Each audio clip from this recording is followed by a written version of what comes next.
Ya, halo guys, berjumpa lagi dengan saya Nanda Pradika. Di sini saya akan sedikit memperkenalkan sebuah aplikasi atau mungkin teman-teman ada yang sudah kenal gitu dengan aplikasi ini, yaitu Not My Fault. Apa itu Not My Fault? Sebenarnya ini aplikasi berasal dari website yang bernama Windows System Internals gitu ya, atau bisa dibilang dari docs.microsoft.com gitu ya. Ini aplikasi sebenarnya bisa dibilang juga resmi gitu ya, berarti dari Microsoft-nya langsung gitu.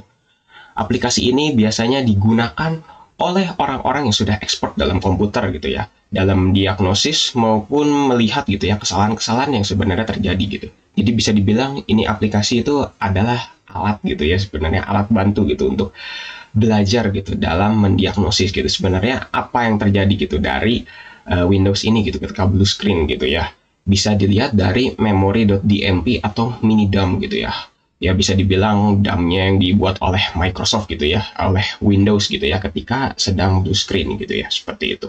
Jadi di sini sebenarnya aplikasi ini tidak boleh sembarangan dipakai oleh orang karena akan menimbulkan crash pada Windows-nya gitu. Alias blue screen ya, bisa dibilang seperti itu. Mari kita langsung coba aja gitu ya ini aplikasi. Nah, dalam pendownloadannya itu bentuknya file zip ya. Nah, di sini akan tersedia 5 file, satu file seperti biasa seperti ya readme gitu ya. 4 file di sini adalah file-file yang sebenarnya berbeda gitu ya. Jadi sebenarnya di sini sebenarnya semua fungsinya tuh sama aja gitu. Di sini 64 bit, yang di sini mungkin biasa aja, dan yang di sini yang C ini mungkin versi apa gitu ya. Tapi di sini sebenarnya sama aja gitu ya fungsinya. Oke, kita akan buka saja di sini Not My Fault yang ini aja salah satunya. Apapun itu sebenarnya sama aja gitu. Seperti itu. Ya mungkin teman-teman bisa langsung aja download dengan mencari gitu ya di Google gitu ya Not My Fault, dan pasti sudah langsung ada di barisan-barisan pertama gitu ya di pencarian Google-nya langsung adalah Not My Fault gitu. Jadi ini aplikasi sebenarnya gratis dan kecil ukurannya, nggak sampai sekitar 2 MB lah, nggak sampai lah 1, gitu seperti itu.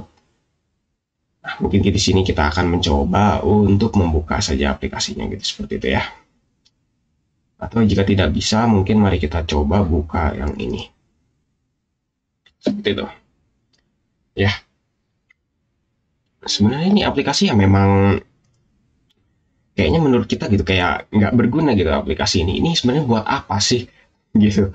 Di sini ada HIRQL, terus ada buffer overflow, ada code override, stack trash, HIRQL fault, user mode, gitu ya, ada stack overflow, hardcode breakpoint, double free. Ya ini sebenarnya adalah istilah-istilah yang sebenarnya saya juga nggak mengerti gitu ya, hanya teknisi-teknisi gitu ya sebenarnya yang mengerti gitu apa ini sebenarnya error yang akan kita buat gitu. Di sini ada crash, ada hang, dan di sini juga ada leak. Nah kalau misalnya hang di sini ya berarti mungkin Windows masih berjalan tapi tidak bisa ini gitu ya, hang gitu ya, seperti itu. Kalau leak ini memory leak juga, leak non page or page full memory can use the system or to hang or crash or for application to fail.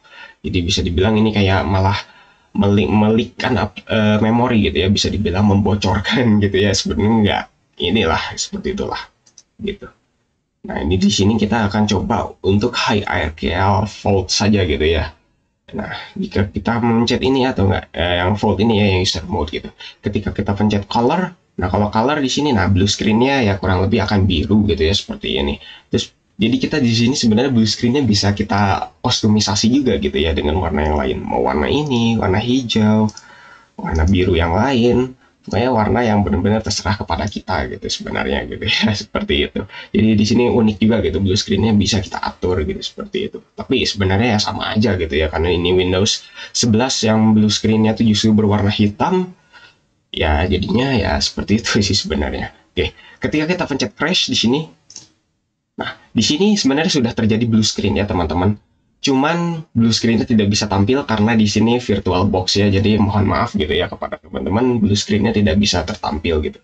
Jadi Not My Fault ini sebenarnya bisa dibilang adalah aplikasi instan gitu ya. Kalau misalnya bagi teman-teman pengguna biasa gitu ya, untuk memblue screen-kan Windows teman-teman gitu ya, selain menggunakan cara yang lain gitu seperti itu ya teman-teman. Jadi ya bisa dibilang ya seperti itu lah ya. Jadi ini nggak tampak gitu ya blue screen-nya gitu ya, karena mohon maaf karena virtual box gitu ya seperti itu. Ya, mungkin cukup sekian ya untuk pembahasan mengenai Not My Fault kali ini gitu ya. Jika teman-teman ingin iseng-iseng mencoba untuk memblue screenkan Windows teman-teman, atau mungkin teman-teman memang sudah mengerti gitu ya fungsi dari Not My Fault ini gitu ya untuk analitik gitu ya, seperti itu ya, dipersilahkan gitu, silahkan gunakan saja gitu. Oke teman-teman, jangan lupa subscribe dan juga share video ini jika bermanfaat. Bantu sekali lagi gitu ya, saya ucapkan gitu ya, bantu channel ini untuk bisa berkembang gitu ya teman-teman, karena di sini kedepannya saya akan membuat konten yang sebenarnya tidak sesimpel ini ya aja gitu ya, tapi akan membuat konten-konten yang mungkin lebih menarik dan juga bisa menambah info pengetahuan gitu ya, khususnya tentang komputer juga gitu ya, dari channel ini gitu ya. Ya, terima kasih, see you next time.